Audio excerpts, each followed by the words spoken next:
ध्यान दो भागवत सुनने वालों, भागवत के रस को सुनो, महिमा को सुनो। दिव्याति दिव्य भाव से भगवान पढ़कर वापस आए, और एक दिन जब वापस आए, देवकी मैया भोजन की थाली लेके आ गई, और थाली में महाराज माखन का लौंदा दे दिया।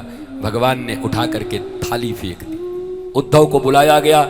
देवकी मैया बहुत कंफर्टेबल नहीं थी कृष्ण के साथ। अब 12 साल के बाद लाला आया था तो बड़ा अलग संबंध था, आपका संबंध था। आप कैसे हो? वहाँ ठीक हो, ठीक हूँ। आप अच्छे हो? हाँ आप अच्छे हो।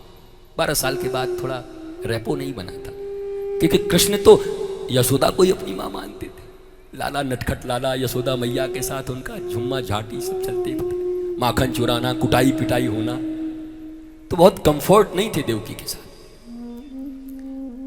तो दौड़कर उद्धव आए, बोला देवकी मैया बोल रही हैं कि आप बहुत नाराज हो। बोला नहीं नाराज नहीं हूं, मैया को कह दो मैया मेरी है, प्रेम करता हूं, पर कह दो दोबारा माखन नहीं देगी, क्योंकि कृष्ण माखन तो केवल यशोदा के हाथ से खाएगा। माखन पर अधिकार सिर्फ मेरी मां यशोदा का है।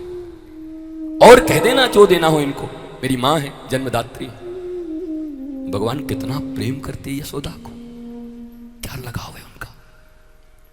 मैया कई ये बार बार रोता है, उद्धव पूछता क्यों नहीं इससे, इसको क्या तकलीफ है? याद आती है तो चला जाए। मैं जानती हूं कि मैं मां हूं, फिर भी मां जैसी नहीं हूं।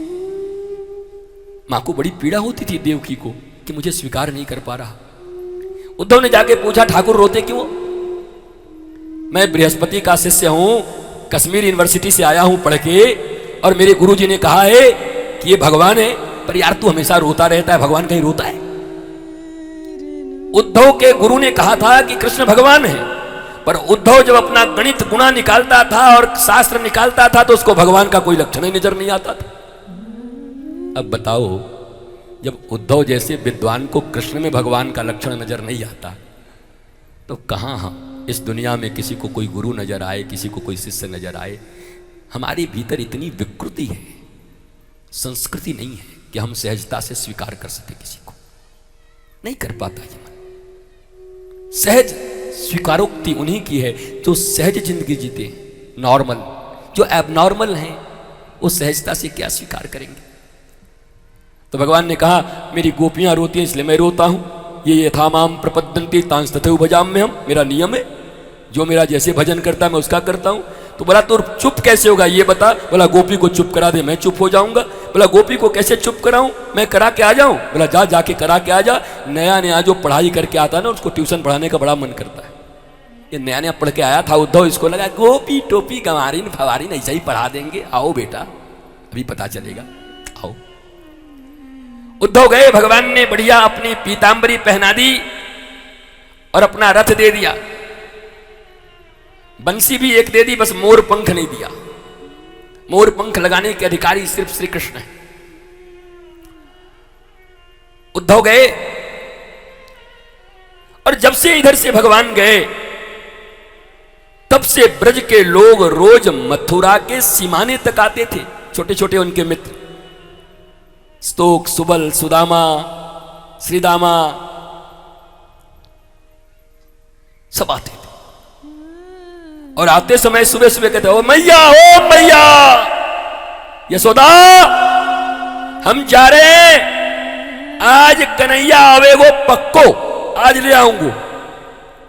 सुबह सुबह छोटे छोटे बच्चे निकलते, दिन भर रहते मथुरा के सीमाने पर, और संध्या को फिर लौट आते, और मां रोती रहती घर में। और जाते समय उनकी हिम्मत नहीं होती थी कि यशोदा के महल से जाएं। दूर से ही कहते जाते अरे ओ मैया तेरे लाला आज भी नहीं आए। और मां रुदन करती, गोपियां रुदन करती।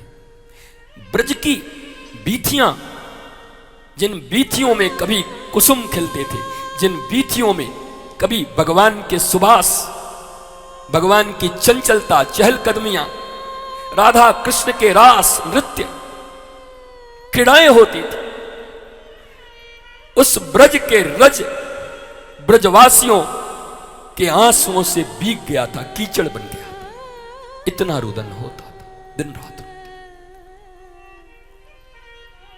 सदा रहत पावस ऋतु हम पे जब ते श्याम सिधारे। कहा ब्रज में जब कृष्ण थे तो सदा बसंत रहता था, और जब ठाकुर गया तो बरसात आ गई। फिर ब्रज में एक ही ऋतु रहता था, बरसात, और वो भी आंखों से बरसा होती। वृंदावन 2 ऋतु देख चुका है। कृष्ण के रहते सदा बसंत, और कृष्ण के जाने के बाद बरसात, आंखों से बरसात। एक दिन आज जब उद्धव आया, दूर से वही रथ दिखाई पड़ा, हाथों में बंसी दिखाई पड़ी, पीतांबरी दिखाई पड़ी, सारे मित्र उछल पड़े, आए गो कन्हैया। हम कहते ना, या आवेगो एक दिन, या को मन आए लगेगो, आनो पड़ेगो। सबसे छोटा सुबल, मैं ना जाऊंगा। बोला चल चल चल, अरे चल दौड़ के ले आते। बोला मैं नहीं जाऊंगो, कृष्ण आएगो, हमारे पावन पे नाक रगड़ रगड़ के माफी मांगेगो, क्षमा मांगेगो, तब मैं जाऊंगा। सब भागे। बाद में सोचा सुबल ने, अरे बाद में ये सब नाराजगी होती रहेगी, पहले कन्हैया आ रहा है, जाके गले तो लगा लूं। दौड़कर सब आगे जाते हैं, रथ के पास पहुंचते हैं, कन्हैया कन्हैया, और जब देखते हैं तो सामने कोई और। कौन हो तुम? उद्धव। कौन उद्धव? कृष्ण का मित्र हो। सब बालक रो पड़े, वाह रे कन्हैया वाह। ब्रज में रहता तो कहता कि हम सब एक हैं, प्राण। परसों कह के गया, बरसों नहीं आता, और भेजा भी तो मित्र भेज रहा है। रोते हैं बालक। उद्धव आते हैं, नंद और यशोदा से मिलते हैं। वो हालत अलग है, वर्णन नहीं कर सकते, अकल्पनीय है। मां की आंखों में मोतिया बिंद जैसी हो गई, आंखों में जाले पड़ गए हैं रोते रोते। उसको भी लगता है कृष्ण आ गए, आरती की ताल से जाती है। नंद कहते कन्हैया आएगो। यशोदा थाल लेके दौड़ती है, सामने देखती है कृष्ण, यहां से थाल गिर जाती है। कौन हो तुम? उद्धव। कौन उद्धव? कृष्ण का मित्र। अच्छा, हमारो लाला इतनो बड़े आए गए हो, नौकर भेज रहो मैया के पास, खुद ना यार। रोते। रात भर सत्संग चलता है। मैया के, गैया के, गोपी के, मित्रों के प्रेम को देखकर उद्धव कहता है इनको क्या समझाऊं? जिनके रोम रोम और क्षण क्षण में केवल कृष्ण की यादें हैं, उन्हें कौन सा धर्म सिखाऊं? क्या बताऊं इनको? किसका ध्यान लगवाऊं? कौन सी धारणा करवाऊं? ये तो पल पल कृष्ण कृष्ण कृष्ण कृष्ण करते, इनकी स्मृति मिटती नहीं।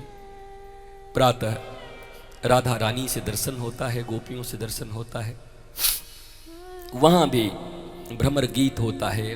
भ्रमर को लेके राधा रानी और गोपियां कृष्ण को बहुत खरा खोटा सुनाती हैं।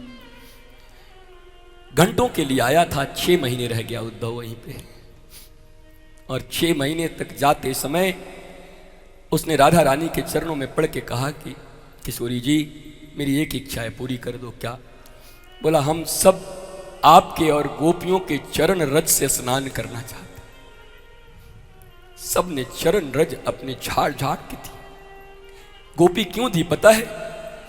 चलो इसी बहाने ये जाएगा रज लगा के, हम तो न मिल सकेंगी, हमारे चरण के लगे रज कृष्ण से मिलेंगे तो लगेगा जैसे हम ही कृष्ण से गले मिल रहे हैं। इस भाव से सबने चरण रज दे दिए। उद्धव स्नान किया उन रज में, ब्रज के चरण रज में, गोपियों के चरण रज में। प्रेम की ध्वजा है गोपियां, प्रेम की ध्वजा। ऐसी प्रेमिनी कोई हुआ नहीं संसार में, कोई नहीं हुआ। महाराज उद्धव आया कृष्ण को गले लगा। कृष्ण को भी एहसास हो गया ये उद्धव नहीं है, ये तो वृंदावन की महक है। अनंत मेरे गौ गोपाल, गोपियां मेरे नंद यशोदा। अंत में उद्धव ने कहा कृष्ण तू बड़ा कठोर है। भगवान मुस्कुराने लगे, तुझे भी रोग लग गया, तो ज्ञानी था ना, बृहस्पति का शिष्य था। मैं रोता था तो मुझे रोकता था कि क्यों रोती, तू काहे को रो रहा है, तुम बहुत कठोर हो। छी छी छी। ऐसी प्रेमिनी गोपियों मां यशोदा गैयाओं के साथ ऐसा बिहेवियर, तुम भगवान हो। भगवान ने उद्धव को गले लगाया, आंखें बंद करवाई, कहा अब आंख खोल। जब आंख खोला तो देखा झूला पर राधा कृष्ण और पीछे सारी गोपियां खड़ी हैं। भगवान ने कहा मैं अपने गोपियों और राधा से कभी अलग नहीं रहता, सारा ब्रज सदा मेरे साथ रहता है। ये तो तेरे भ्रम को तोड़ा है मैंने उद्धव, तू सूखी जलेबी था, मैंने उन चीनी की चाशनी में, मधु की चाशनी में तुझे डुबो दिया गोपियों के प्रेम में। अब तू भी खाने लायक हो गया, नहीं तो तेरे जैसे सूखी जलेबी कोई संसार में कौन पूछता। अब तू भी महाराज रस से भर चुका है, रसौ वैसह की संतान हो चुका है। भगवान ने उद्धव के कोरे ज्ञान को प्रेम और भक्ति के रस में रंग दिया।